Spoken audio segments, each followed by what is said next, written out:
ఏంటంటే ఇక్కడ స్పెషల్లీ తీసుకున్నది ఏంటంటే సీనియర్ సిటిజన్ ఒకళ్ళని జనరల్లీ వాళ్ళు అమెరికాలో ఇక్కడ కన్నా పిల్లలు ఏంటంటే తల్లిదండ్రుల కోసం సేఫ్టీ కోసం ఇక్కడ మంచి ఎవ్వరు రావడానికి కూడా వీలు లేకుండా దొంగతనాలు కాకుండా ఏది కాకుండా మంచిగా ఉండడానికి వాల్ కట్టించు.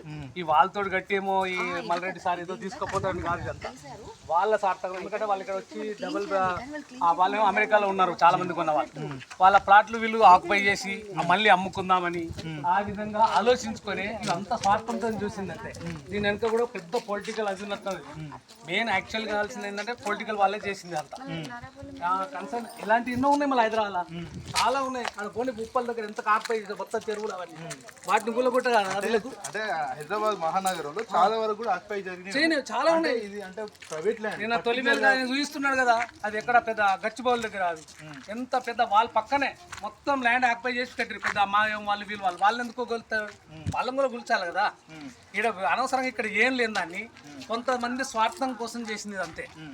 కొంతమంది తన స్వార్థం వాళ్ళ అంటే కొంతమంది స్వార్థం కోసం హైడ్రా ఇన్వాల్వ్మెంట్ ఎందుకైతే వాళ్ళగా ఎంత పొలిటికల్ ఉందని చెప్తున్నాం కదా. ఎవరో పొలిటికల్ ఉన్నారు స్ట్రాంగ్ గా డబ్బులు ఇవ్వమంటే ఇవ్వలేదు కావచ్చు డబ్బుల కోసం చేస్తున్నారు అంతే వేరే ఉద్దేశం కాదు. ఇది మంచిగా ఉన్న కాలనీ నాశనం చేసి ఇప్పుడు ఎవరు వాళ్ళు ఒక్కొక్కరు పాము ఎవరు ఉండలేకపోతున్నారు. నిన్న కూడా ఒక అడవి పని వచ్చింది అందరు భయపడతా ఉన్నారు. ఎవరు సేఫ్టీ ఇస్తారు? ఈ హైడ్రా ఇస్తారు ఎప్పుడు వచ్చి ఉంటారా పోలీసులు? ఎప్పటికి ఉంటారు పోలీసులు కాపాడతారు అంటారు. పోలీసులు వచ్చి ఉంటారా ఇప్పుడు? మనం అప్లికేషన్ ఇస్తే వాళ్ళు ఎప్పుడు రానే రారు. దగ్గరికి పోయి 100 సార్లు కన్నా రారు ప్రజల దగ్గరికి. వాళ్ళ కాలేం కాపాడతారు. ఇప్పుడు అంటే ఇది డిమాలిష్ చేసి నోటీస్ ఏమన్నా ప్రొవైడ్ చేసారా మీకు ఏమన్నా? అది మా నోటీస్ అంటే వచ్చి ఎంక్వైరీ చేసిపోయినారు. తర్వాత మళ్ళీ పిలుస్తామన్నట్టు ఇక తర్వాత ఏమైందో తెలియదు మాకు. అది మాకు తెలియదు. మేమంటే ఇక ఎక్కువ ఉన్నాం కాబట్టి ఇక్కడ మేము నమ్మి మంచిగా అందుకోసం ఇక్కడ ప్లాట్లు కొనుక్కున్నాం. సేఫ్టీగా ఉంటాయి మంచిగా ఉంటుందని. అలాంటిది ఇప్పుడు అంతా ఎవరు పడితే వాడు వచ్చి పోతుంది నిర్ణయించి జనాలు కూడా విపరీతంగా ఎవడొస్తుండే ఎవడిపోతుండే ఏ సెక్యూరిటీ లేకుండా అయిపోయింది. టోటల్లీ పబ్లిక్ ఇది సీనియర్ సిటిజన్స్ వాళ్ళకైతే చాలా డేంజరస్గా అయిపోయింది. ఎప్పుడు ఏం జరుగుతుందనే భయంతో ఉన్నారు అందరు. హైడ్రా అంటే చాలా వరకు చెరువులకు సంబంధించిన బఫర్ జోన్ కావచ్చు అలాంటి చాలా ఉన్నాయి. ముందు వాటిని కలవండి చాలా మందికి లాభం అవుతుంది. అక్కడ చాలా మందికి ఎంతో మందిని చేసిన వాళ్ళు ఉన్నారు. ఒక్కొక్కరు డబుల్ రిజిస్ట్రేషన్ చేసి ఆక్యుపైల్ చేసి ఇప్పుడు కొడుతూనే ఉన్నారు. రామంతపూర్ చూడండి మొత్తం చెరువు పోయింది అన్నది అక్కడ. దాన్ని చేయండి చెయ్యి మీకు అంత ధైర్యం ఉంటే. అక్కడ చేయలేదు. పర్టికులర్ డాక్యుమెంటేషన్ ఏమైనా ఉన్నదా లేకపోతే ఏమన్నా ఆక్యుపై చేసి ఏమన్నా ఇక్కడ ఏం ఆక్యుపై చేసేది ఏం లేదు. అది ఆక్యుపై అంటే ఎప్పుడో గులగొట్టేవాళ్ళు కదా. ఆక్యుపై ఉంటే ఎప్పుడు తీసేసేవాళ్ళు. ఆక్యుపై అన్నది ఏం లేదు. ఒక ఓన్లీ వాల్ కట్టిరు. అది ఆ వాల్ ఎందుకు సెక్యూరిటీ కోసం కట్టమన్నారు. అంత అసోసియేషన్ కట్టమన్నారు కట్టిరు వాళ్ళు. దానికి దీన్ని ఇప్పుడు అంత పెద్ద రసభ చేసి దీన్ని కూలగొట్టి ఇంతమందిని తీసుకొచ్చి నిజంగా తీసే ఇక్కడ ఉన్న వాళ్ళకి మాత్రం సేఫ్టీ లేదు.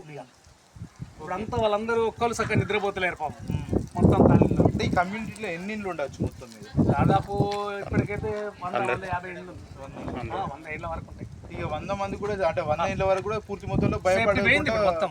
అంతకుముందు మంచి సేఫ్టీ ఉంది. ఎన్నో ఫ్లాట్లు ఉన్నాయి కదా పాపం చాలా మంది నమ్ముకొని ఇప్పుడు బయట ఉన్నారండి. అమెరికాలో ఉన్నారు, ఆస్ట్రేలియా ఉన్నారు, కెనడాలో ఉన్నారు, ఇక్కడ అక్కడ ఉన్నారు. వాళ్ళు ఏంటంటే వాళ్ళు కొని పెట్టారు.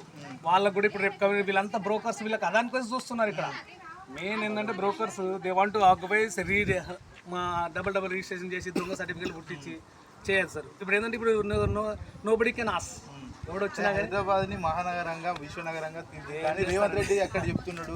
మరో పక్క చూసుకుంటే పొలిటికల్ మాకు ఎవరు ఏ పార్టీ కూల్చివేస్తున్నారని మీరు చెప్తున్నారు. ఇట్లాంటి సమయంలో కొత్త వ్యక్తులు వచ్చి ఇక్కడ ఫ్లాట్స్ కొనుక్కునే పరిస్థితులు ఏమైనా ఉంటాయా? ఇప్పుడు అందరు భయపడతారు. ఇప్పుడు ఇక ఇన్ని రోజులు అంటే ఏదో సేఫ్టీ ఉండే అందుకే కొన్నారు. మేము రాత్రి హాయిగా నిద్రపోయినా అక్కడ ఉన్నా అని. ఇప్పుడు కొనాలంటే భయం ఎవడొచ్చి మళ్ళీ కూడా ఆక్యుపై చేస్తారు. ఎవడొచ్చి రాత్రి గోడలు చెప్తుంది. ఇప్పుడు ఏం నో అబ్జెక్షన్. ఇక అంటే కూల్చివేసే సమయంలో మీరు వచ్చి వాళ్ళని ఆపే ప్రయత్నం ఏమైనా చేసినా? మా దగ్గర అన్ని డాక్యుమెంట్ ఏం వాళ్ళంతమంది పోలీస్ బలగంతో వచ్చినాక ఏం ఆపుతారు? ఎంతమంది పోలీసు? చాలా మంది వచ్చారంట మేము లేనప్పుడు. అక్కడ వేరే దగ్గర అంతా చాలా మంది వచ్చారంట. చాలా మంది పెద్ద పోస్తో వచ్చారంట. రియల్గా ఆక్యుపై చేసినా కూడా నోటీసులు ఇచ్చి సమాచారం ఇచ్చి కూల్చివేస్తారు. మరి మీకు అన్ని పత్రాలు ఉన్నాయని చెప్తున్నారు. అంత ఇష్యూ నాకు తెలియదు. అరే